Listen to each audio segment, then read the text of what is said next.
कभी सोचा है कि हमारे आसपास की दुनिया कुछ छिपे हुए गणितीय नियमों पर चलती है? आज हम इन्हीं नियमों में से एक की पड़ताल करने वाले हैं। चलिए इस सवाल से शुरू करते हैं।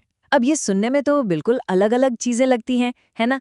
पर मजे की बात ये है कि आज की इस बातचीत में हम देखेंगे कि इनके पीछे एक ही गहरा राज छुपा हुआ है। तो ये है हमारी 3 पहेलियां, एक साधारण घड़ी, एक घूमने वाला वर्क और एक उलझा हुआ रूबिक्स क्यूब। ये हमारे आज के विश्लेषण का आधार बनेंगे। एक एक करके हम इनके अंदर छिपे हुए पैटर्न को उजागर करेंगे, जो इन सभी को एक साथ जोड़ता है। तो चलिए शुरू करते हैं और अपनी पहली पहेली को सुलझाने की कोशिश करते हैं, जो हमारी रोजमर्रा की घड़ी में ही छिपी है। घड़ी हम सब रोज देखते हैं, पर क्या कभी इस तरह सोचा है कि घड़ी के नंबर भी एक खास तरह के गणित को फॉलो करते हैं?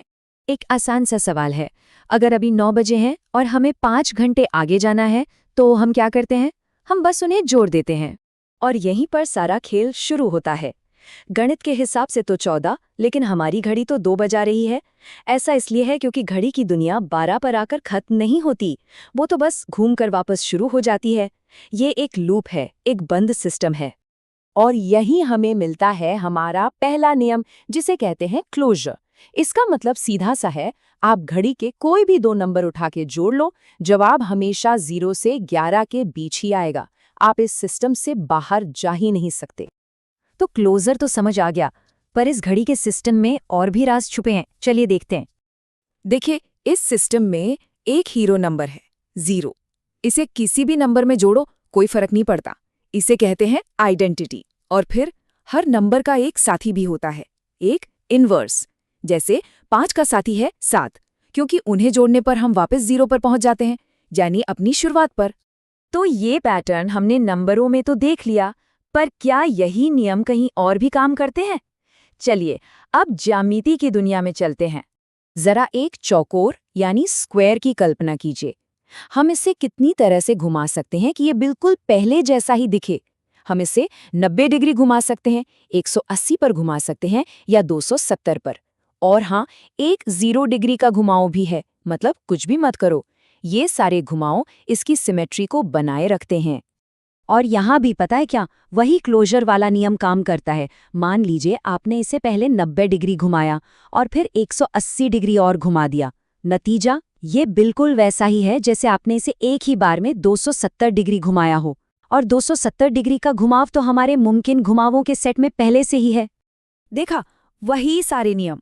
यहाँ भी एक आइडेंटिटी है, 0 डिग्री का घुमाव। हर घुमाव का एक इनवर्स भी है, जो उसे वापस अपनी जगह ले आता है। और क्लोजर तो है ही। अब ये पैटर्न बिल्कुल साफ नजर आने लगा है ना? तो अब वक्त आ गया है कि इस पहेली से पर्दा उठाया जाए और इस पैटर्न को इसका असली नाम दिया जाए। घड़ी के नंबरों का जोड़ हो या एक स्क्वायर का घूमना, हमने दोनों में एक ही जैसा ढांचा, एक ही जैसी बनावट देखी। और गणितज्ञों ने इस खास बनावट को एक नाम दिया है। इसे कहते हैं एक मैथमेटिकल ग्रुप। सीधा सा मतलब है, ये कुछ चीजों का एक सेट है और एक ऑपरेशन जो बस 4 सीधे साधे नियमों को मानता है। क्लोजर, आइडेंटिटी और इनवर्स, ये तो हम देख ही चुके हैं। चौथा नियम है एसोसिएटिविटी। इसका बस ये मतलब है कि आप चीजों को किसी भी क्रम में ग्रुप करें, नतीजा नहीं बदलेगा। और मजे की बात यह है कि एक बार आप इन नियमों को पहचानना सीख जाते हैं ना, तो फिर ये आपको हर जगह दिखने लगते हैं। चलिए प्रकृति में ही देखते हैं। एक तितली की सिमेट्री, उसे चाहे पलटें या घुमाएं, वो वैसी ही दिखती है। ये सारे मुमकिन ऑपरेशंस मिलकर भी एक ग्रुप बनाते हैं। और अब वापस आते हैं हमारी तीसरी पहेली पर, रूबिक्स क्यूब। इसके हर एक घुमाव के पीछे भी यही ग्रुप थ्योरी काम करती है। कोई भी चाल घुमाएं, क्यूब हमेशा एक सही शक्ल में रहता है। ये है क्लोजर। और कुछ न करना, वो हो गया इसका आइडेंटिटी एलिमेंट। ये सारी चालें मिलकर एक बहुत बहुत बड़ा ग्रुप बनाती हैं।